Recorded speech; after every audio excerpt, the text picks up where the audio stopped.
नमस्कार दोस्तों, आप सभी का स्वागत है दोस्तों। इस वीडियो हम लोग दोस्तों बात करने वाले हैं भारतीय कृषि के बारे में। भारतीय कृषि की स्थिति क्या है, कितने प्रतिशत भाग पर कौन कौन सी जनसंख्या या किस एरिया की जनसंख्या मोस्टली इस पर काम करती है। इसके अलावा हम लोग जो भी ऋतुओं की फसलें हैं उन फसलों के नाम क्या हैं और सारी डिटेल में हम लोग जानने वाले हैं। अगर इस वीडियो में बात करें तो सबसे पहले बात करेंगे भारतीय कृषि। भारतीय कृषि की बात करें तो आप लोग को देखने को मिलेगा लगभग 60-70% जो भारत की जनसंख्या है, टोटल जितनी भी जनसंख्या है उसमें से अगर बात करें जनसंख्या आप लोगों को रोजगार के रूप में कृषि का ही सहारा ले रही है। लेकिन दुर्भाग्यवश अब स्थिति ऐसी हो रही है कि वो लोग अब क्या हो रहे हैं, कृषि को छोड़कर औद्योगिक क्षेत्र की ओर पलायन कर रहे हैं। उसका मुख्य कारण है गवर्नमेंट की तरफ से कृषि को बढ़ावा न देना। उस पर टेक्नोलॉजिकल इफेक्ट के कारण क्या हो रहा है, सारे लोग यहाँ से पलायन कर रहे हैं, उनको ज्यादा बेनिफिट नहीं हो रहे हैं। और सबसे मूल कारण होता है पानी की कमी। पानी की कमी से क्या हो रहा है, उत्पादन में कमी आएगी। उत्पादन में कमी आएगी तो क्या होगा, ऑब्वियसली है कि मुनाफा कम मिलेगा और फिर बिचौलिया की दिक्कत आ जाती है। आजकल अपन लोग देख रहे हैं कि भाई किसान आंदोलन चल रहे हैं, उन सबके बीच में कृषि को काफी नुकसान होता है, जिसके कारण वहां के लोग जो जीवन यापन करते हैं कृषि पर ही, उनको भी काफी तकलीफ का सामना करते हैं। तो इसलिए वो अपने रोजगार को बढ़ावा या दूसरे रोजगार में जहाँ ज्यादा बेनिफिट हो रहा है वहां चले जाते हैं। तो कृषि की बात यही है। तो लगभग अपन देखेंगे भारतीय कृषि में, अगर भारत में 54% कृषि का भाग है। अगर आप बात करेंगे टोटल क्षेत्र में भारत में, तो 54% आप लोगों को कृषि लोगों को करते हुए देखेंगे, ठीक है ना। और इसके अलावा अगर बात करें कि भाई national bureau of soil survey NBBS के अनुसार भारत में 20 कृषि पारिस्थितिकी क्षेत्र है और 60 कृषि पारिस्थितिकी उप क्षेत्र है। कितने, 20 कृषि की क्या हुए, 20 है कृषि पारिस्थितिकी क्षेत्र है और 60 है कृषि पारिस्थितिकी उप क्षेत्र, ठीक है ना। तो अगर इनके विभाजन का आधार बना है, ये भी एक चीज आप इसमें और नोट कर सकते हैं। भारत में जो कृषि जलवायु क्षेत्र है वो कितने, 15 कृषि जलवायु क्षेत्र है। ये भी आप इसमें एक पॉइंट ऐड कर सकते हैं। भारत में कितने जलवायु क्षेत्र हैं, 15 कृषि जलवायु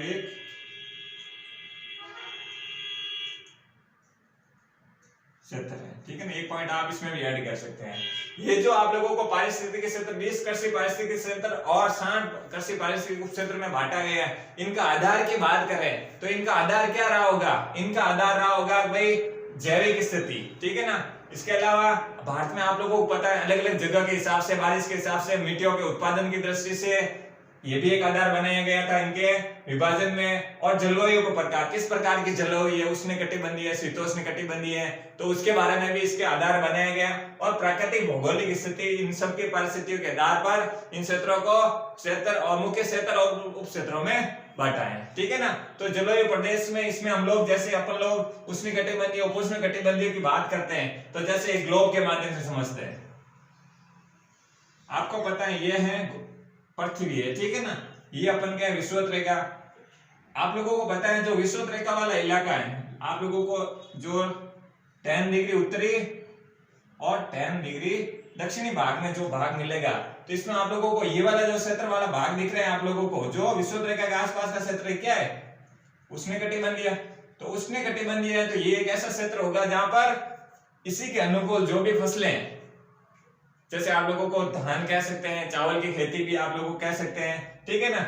इसके अलावा अगर बात करें इसके आगे का जो क्षेत्र होगा, इसके आगे का मतलब जैसे अपन लोग 10 डिग्री या 15 डिग्री से अबव बढ़ेंगे, जहां पर सूर्य की किरणें अब धीरे धीरे तिरछी हो रही हैं, तो ये वाला इलाका होगा जहां पर क्या होगा, थोड़ी गर्मी और थोड़ी सर्दी, मतलब शीतोष्ण कटिबंधीय, मतलब शीत प्लस उष्ण। शीतोष्ण कटिबंधीय वाला जो क्षेत्र है, जैसे गेहूं की खेती आप लोगों को पता है सर्दियों में होती है, शीत प्लस उष्ण, ना ज्यादा गर्मी होती है ना ज्यादा सर्दी होती है। तो शीतोष्ण स्थिति में गेहूं का उत्पादन हो रहा है। तो ये एक प्रकार से क्या दिखा रहे हैं कि भाई जलवायु का भी इनकी जो फसलें होती है, फसलों के उत्पादन में भी महत्वपूर्ण योगदान होता है, क्योंकि जलवायु स्थिति ही डिसाइड करती है भाई किस मौसम में कौन सी फसल अच्छी होती है अपन लोग बोलते हैं घर में, लोग गांव में खेती भी करते हैं, तो उनका आधार क्या होता है कि भाई सर्दियों में हम लोगों को गेहूं की बुआई करनी है, क्योंकि शीतोष्ण जो मौसम होता है जो कि गेहूं के उत्पादन के लिए अति आवश्यक होता है, तो उसी के हिसाब से हम लोग आगे आगे धीरे धीरे ये मौसम और ठंडा होता जाता है, फिर शीत वाला ध्रुवों की ओर आ जाता है। तो ये जो स्थिति होती है जो फसलों को अलग अलग जलवायु के हिसाब से उत्पादन के लिए जो जरूरी होती है, ठीक है ना। ठीक है, अब बात करते हैं दोस्तों भारतीय जो कृषि है ऋतुओं के हिसाब से। तो मुख्यतः बात कर रहा हूं, मुख्यतः अपन लोग 3 रूपों में देखेंगे, खरीफ फसल, रबी फसल और जायद फसल। इन तीनों की मौसम की स्थिति क्या है, कौन कौन सी है, उसके बारे में बात करेंगे। सबसे पहले अगर बात करें खरीफ फसल, ठीक है, खरीफ फसल को मानसूनी फसल भी कहा जाता है। मानसून के काल में जो खरीफ फसलों का उत्पादन किसके काल में होता है, मानसून का। अपन लोगों ने जुलाई में मानसून के बारे में पढ़ा है कि मानसून का आगमन होता है, इस दौरान यहाँ पर अधिक वर्षा होती है, कहां पर कम होती है, तो उससे क्या हो रहा है, उसके उत्पादन का कुछ ना कुछ तो उस मानसून का फायदा होगा। तो ये मानसून के काल में किसने, मानसूनी टाइम में आप लोगों को जून जुलाई में मोस्टली अपन लोग देखेंगे जून जुलाई में क्या हो रहा है, खरीफ फसल की बुआई करेंगे हम लोग। जून जुलाई, या अपन लोग ये भी कह सकते हैं मई जून भी कह सकते हैं, क्योंकि आप लोगों को पता है मई के बाद आजकल टेम्परेचर हाई की वजह से मौसम आना स्टार्ट हो जाता है। नॉर्मली अपन देखेंगे जून जुलाई में बुआई स्टार्ट हो जाती है। जिस फसल को हम लोग मानसूनी फसलें कहते हैं, जून जुलाई में उसकी बुआई हो जाती है और कटाई कब होगी, अक्टूबर नवंबर में, सर्दियों में उनकी, या सर्दी आने तक इनकी कटाई। जैसे ही गर्मी आप लोगों को पता है हाई लेवल पर पहुंचती है, मानसून का आगमन होता है, उनकी फसल की बुआई कर दी, ठीक है ना, मौसम के हिसाब से फसल की बुआई कर दी। लेकिन अक्टूबर और नवंबर का जैसे समय है, जैसे आप लोगों को पता है सर्दी आने स्टार्ट हो जाती है, अक्टूबर और नवंबर से धीरे धीरे सर्दी आनी स्टार्ट हो जाती है। तो उस दौरान लगभग आप 3-4 महीने का जो इनका कार्यकाल होता है, ठीक है ना, समय होता है इन फसलों के पकने का, तो वो क्या होती है, फिर इनको कटाई स्टार्ट हो जाती है। तो आप लोगों को ये भी ध्यान रखना है, खरीफ फसल होती है जो मई जून या जून जुलाई के आसपास इनकी बुआई की जाती है और अक्टूबर नवंबर में इनकी कटाई की जाती है, ठीक है ना। आगे बढ़ते हैं, भाई खरीफ फसलों में है कौन कौन सी, इनके नाम याद रखने बहुत जरूरी है दोस्तों, सारी इंपॉर्टेंट है। तो सबसे पहले बात करें अरहर। जो अरहर है वो एक प्रकार की खरीफ फसल है। अगर आगे बात करें है गन्ना है, इसके अलावा धान जिसे चावल बोलते हैं, ठीक है ना, धान की फसल है। बाजरा फसल भी आप लोगों को कहीं कहीं जगह देखने को मिलेगी। अभी आप लोगों को इमोशनल नहीं होना है कि कहां से आ गई, कहीं कहीं आप लोगों को मोस्टली देखेंगे, क्योंकि मानसून के काल है। लोग क्या करते हैं आजकल, जहां पर ट्यूबवेल और तालाबों में पानी की कमी हो रही है, तो कमी हो गई, क्या कर रहे हैं, वो मानसूनी वर्षा पर निर्भर कर रहे हैं। मानसूनी वर्षा आएगी तो वो क्या करते हैं, खेतों में बाजरी लगा देते हैं, ज्वार लगा देते हैं। तो बाजरी ज्वार का आजकल आप लोगों को मोस्टली उत्पादन देखने को मिलेगा उत्तर भारत में, वो वर्षा ऋतु के दौरान ही देखने को मिलेगा, क्योंकि ये सारी चीजें अब एकदम बारिश पर निर्भर हो गई।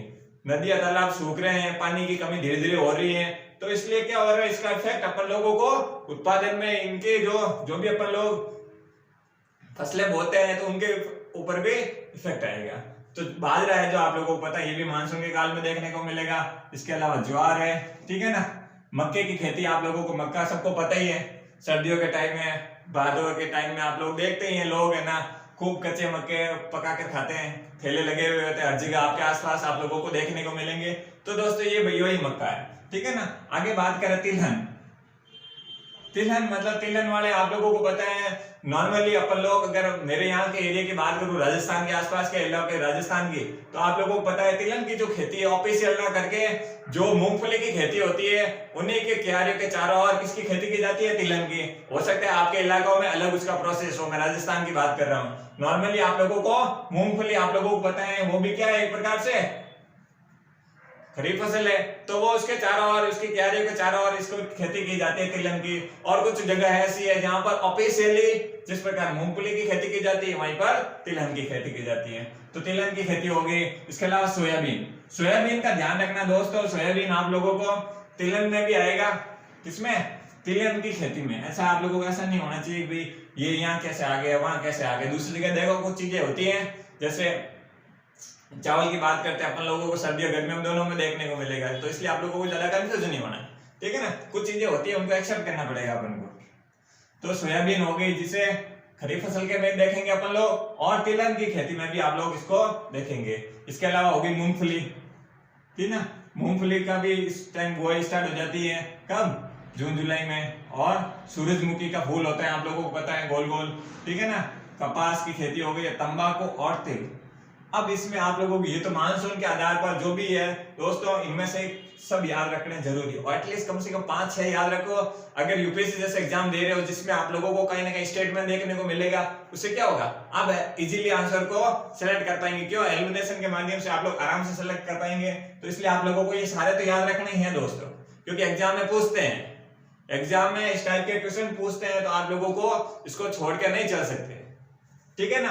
तो ये तो बात होगी। अब इनकी अगर बात करें तो अपन लोगों को पता है कि भाई जलवायु स्थिति होगी तो कहीं ना कहीं वहां का आधार होगा, जैसे जलवायु का हो गया, मिट्टी का आधार हो गया, तो इन सबके मिट्टी के हिसाब से इन जगह का उत्पादन अलग होगा दोस्तों। जो भी मैंने बताई है ना, तो भारत को 15 कृषि जलवायु क्षेत्रों में बांटा गया, तो 15 कृषि जलवायु क्षेत्रों को कहीं ना कहीं मिट्टी का रोल रहेगा, क्योंकि जहां पर कहीं अधिक पानी के उपलब्ध हो गया, जैसे वर्षा ऋतु वाला हो गया, अधिक मात्रा में कहीं वर्षा होगी, कहीं बिल्कुल नहीं हो रही है, तो वो आप लोगों को मिट्टियों के अकॉर्डिंग इनकी जलवायु स्थिति बदलेगी, ध्यान रखना। जैसे बाजरे की बात करेंगे तो आप लोगों को पता है बाजरा आप लोगों को कम पानी क्षेत्रों में भी देखने को मिल जाएगा, तो ये ध्यान रखना आप लोगों को। ये वाला है जो खरीफ फसलें, जिसे मानसूनी फसलें भी कह सकते हैं, ठीक है। आगे बढ़ते हैं रबी की फसलें, जो कि किस ऋतु में आती हैं, सर्दियों में। हम लोगों ने जैसे खरीफ ऋतु खत्म हो गई अक्टूबर नवंबर में, अब दिसंबर के आसपास, लगभग नवंबर दिसंबर के आसपास कौन सी ऋतु आ जाती है, शरद ऋतु आ जाती है। शरद ऋतु में आप लोगों को देखिए, शीत ऋतु में जहां पर सर्दियां ज्यादा पड़ती है, तो वहां पर कौन सी खेती उत्पन्न होती, कौन सी खेती की जाए, रबी की फसलें। रबी की फसलें का टाइम की बात करें तो आप लोगों को अक्टूबर नवंबर में इनकी बुआई, जैसे ही खरीफ फसल का खारा प्लानिंग खत्म हुई, अब वो नई प्लानिंग स्टार्ट हो जाती है, किसमें, अक्टूबर नवंबर में जो रबी की फसलें हैं उनकी बुआई स्टार्ट हो जाती है।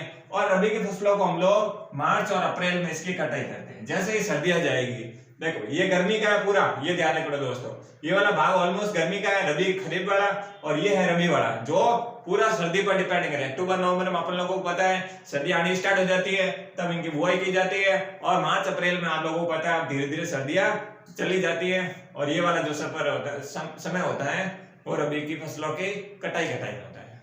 क्लियर हो गया, आगे बढ़ते हैं। अब रबी की बात करते हैं कि रबी के टाइम रबी की फसलें कौन कौन सी होती है, क्योंकि एग्जाम में आजकल पूछते हैं भाई रबी की फसलें कौन कौन सी होती है। 3-4 स्टेटमेंट दे देंगे, एक इसके डाल देंगे, 3 इसके डाल देंगे। अब आप लोगों को या तो रबी की ढूंढनी है, या गलत ढूंढना है, या सही ढूंढना है, ये आप लोगों के स्टेटमेंट में आप लोगों को क्वेश्चन करने से डिसाइड करना पड़ेगा।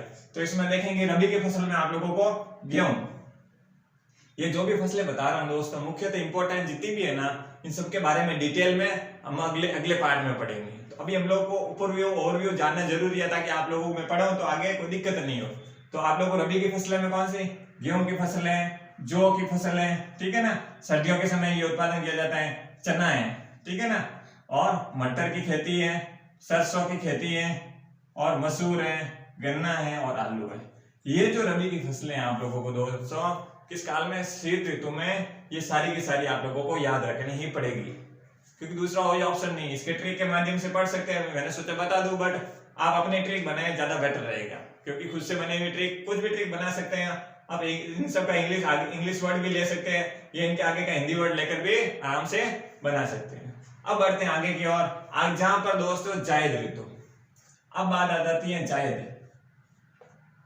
जायद वाली जो फसल होती है, जहां पर क्या होगा कि मोस्टली अपन देखेंगे जो ये टाइम होता है जायद फसलों का, ये होता है जहां पर थोड़ा शुष्क क्षेत्र होता है, मतलब शुष्क टाइम होता है, पानी की कमी का टाइम होता है। जैसे इसने क्या लिखा, मार्च और जुलाई। आप लोगों को पता है मानसून कब आता है, मई जून में देखने को मिलेगा मानसून। तो क्या होगा, ऑलमोस्ट आप लोगों को मार्च और जुलाई के जो मिडिल टाइम है, मिडिल वाला है, आप लोग यहाँ से मार्च और जून के टाइम का भी ले सकते हैं। मार्च और जून के बीच का जो टाइम होता है, जहाँ पर खूब आंधियां चलती हैं, तो इस दौरान आप लोगों को बहुत सारी गर्मियों में अपन लोग नोट करते हैं। वैसे बाजरे के अंदर भी ये सारी खेती लोग मोस्टली देखते हैं, लेकिन फिर भी इसमें जो मार्च और जून जुलाई का टाइम है, इस दौरान आप लोगों को जायद की फसलें देखने को मिलेगी। जायद की फसलें है कौन कौन सी, अब उस पर आते हैं। तो जायद की फसलें की बात करें तो आप लोगों को तरबूज है, उड़द है, खीरा है, खरबूज है, ककड़ी है, और मूंग है, ठीक है ना। तो ये आप लोग तरबूज, उड़द, खीरा, तरबूज, ये सारी है जो आप लोगों को कम पानी में भी ये आराम से इनका उत्पादन हो सकता है, ये ध्यान रखना आप लोग। तरबूज आप लोग खूब खाते होंगे, ऑब्वियसली ये सब लोग खाते ही हैं। उड़द है, खीरा है, खरबूजा है, ककड़ी है, ये एक ही टाइम में आप लोगों को जायद की फसल के रूप में इनको जाना जाएगा, बस इतना आप लोगों को ध्यान रखना है। ठीक है ना। अब कुछ दोस्तों फैक्ट है, ज्यादा कुछ बताने का नहीं है, इनके बारे में डिटेल से अगले वीडियो हम लोग जो मुख्यतः फसलें हैं जिसमें 5-10 फसलों को लेकर उन सबके मेन पॉइंट से उसको निकालने की कोशिश करेंगे, ताकि उससे रिलेटेड अगर आप लोगों को कुछ स्टेटमेंट दे दिया जाए तो आराम से आप सवाल कर सके। आगे बात करें, मुख्यतः ये 3 प्रकार हो गए, लेकिन आप कभी कभी आप लोगों को पूछ लेते खाद्यान्न फसलें कौन कौन सी होती है, जस्ट जनरल सवाल है, तो आप लोगों को पता होना चाहिए जो खाने के लिए अपन लोग उत्पादन करते हैं वो क्या होती है, खाद्यान्न फसलें होती हैं, जिसमें अपन लोगों को गेहूं है, चावल है, जौ है, बाजरी है, ठीक है ना, क्या है, बाजरी या बाजरा बोल सकते हैं आप लोग, बाजरा है, ज्वार है, ये क्या है, खाद्यान्न फसलों में कई कबार आप लोगों को कुछ स्टेटमेंट दे दे भाई खाद्यान्न फसलें कौन कौन सी है, तब आप लोगों को ध्यान रखना। गेहूं है, चावल को खाते हैं अपन जिसे धान के रूप में भी जाना जाता है, जौ है, बाजरा है और ज्वार है, ठीक है, ये खाद्यान्न हो गए। अब दलहन, दलहन मतलब दालों से रिलेटेड है। अब बात क्या हो रही है, दालों से रिलेटेड, अब इनको किस मानसून में उसे मैटर नहीं रख रहे हैं, इनमें से ये वो कोई नहीं कोई दालें हैं जो जिसमें आप लोगों को पता, अरहर क्या है, दाल है, चना एक प्रकार की दाल है, मटर है एक दालों के रूप में अपन कह सकते हैं, उड़द है और मूंग है, ये एक प्रकार की क्या दालें हैं, दलहन फसलें हैं जो दालों से अपन घर में दालें जो बना के खाते हैं, उड़द हो, अरहर हो, ठीक है ना, जो भी चना मूंग है, ये किसके अंतर्गत आते हैं, दलहन फसलों के, ठीक है ना। दलहन फसलें कौन कौन सी है, तब आप लोगों को दिमाग में यही आना चाहिए, अरहर, चना, मटर, उड़द और मूंग, क्लियर हो गया। अब आगे बढ़ते हैं, तिलहन फसलें, भाई ऐसी कौन सी फसलें हैं जो तिलहन फसलों के रूप में आती हैं, क्योंकि कई कबार इनमें से हटके थोड़ा इनमें से ही निकाल के कुछ और अलग से पूछ ले, तब भी आप लोगों को रेडी रहना है। तो इनका जो तिलहन फसलें होती है वो तेल के उत्पादन के लिए, मतलब तेल का उत्पादन किया जाता है इनसे, कैसे, सरसों से भी तेल का उत्पादन किया जाता है, तिल है उससे भी तेल का उत्पादन, अलसी हो गया और सूरजमुखी हो गया, सोयाबीन और अरंडी, ये सब क्या है, तिलहन की फसलें। ये ध्यान रखना, आप लोगों को सोयाबीन का नाम आते हैं आप लोगों से भटकना नहीं है, भाई सोयाबीन का तिलहन से क्या मतलब है, वो नहीं सोचना है, उसमें आप लोग यही है, सर ने मुझे सोयाबीन बताया और इसका आंसर क्या होगा, तिलहन का।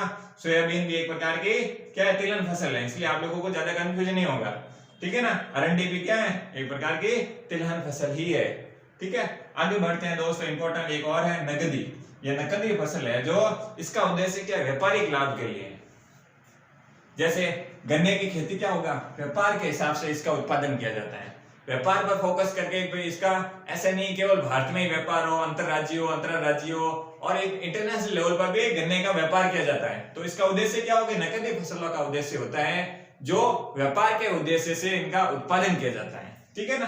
तो नकदी फसलों का क्या हो गया, व्यापारिक उद्देश्य हो गया, इनका व्यापारिक लाभ होता है, इनका कपास है, इनका व्यापारिक उद्देश्य, जूट है, तंबाकू है, इसके अलावा चाय भी देखने को मिलेगी, आलू भी आप लोगों को व्यापार के उद्देश्य से, आजकल सारी चीजें ऑलमोस्ट व्यापार के उद्देश्य से ही काम ली जा रही हैं। भारत में अगर उसका ज्यादा से ज्यादा उत्पादन हो रहा है तो उसको किस प्रकार के व्यापार किसका किया जाता है, अपन की पूर्ति हो गई, ठीक है ना, और अपन के ज्यादा उत्पादन है तो अपन लोग उसका बेनिफिट कमाने के लिए क्या करेंगे, दूसरे देशों को बेचेंगे, तो एक प्रकार से क्या हो गया, व्यापार हो गया। तो व्यापार आप लोगों को आजकल हर चीज का देखने को मिलेगा, बस इतना ध्यान रखना कि उसका उत्पादन कम हो रहा है, कई कबार उत्पादन कम होता है फिर भी उसका बाहर व्यापार किया जाता है, तो वो प्रॉफिट के हिसाब से आराम से वो चीज को बैलेंस करने के लिए। तो ठीक है दोस्तों, आज के वीडियो में इतना ही। अगर आप लोगों को वीडियो अच्छा लगा हो तो प्लीज आप लाइक करें, शेयर करें, सब्सक्राइब करें। वीडियो में किसी प्रकार की कोई कमी रही तो कमेंट बॉक्स में जरूर बताएं, ताकि वीडियो में आने वाले वीडियो में सुधार किया जा सके। थैंक यू दोस्तों।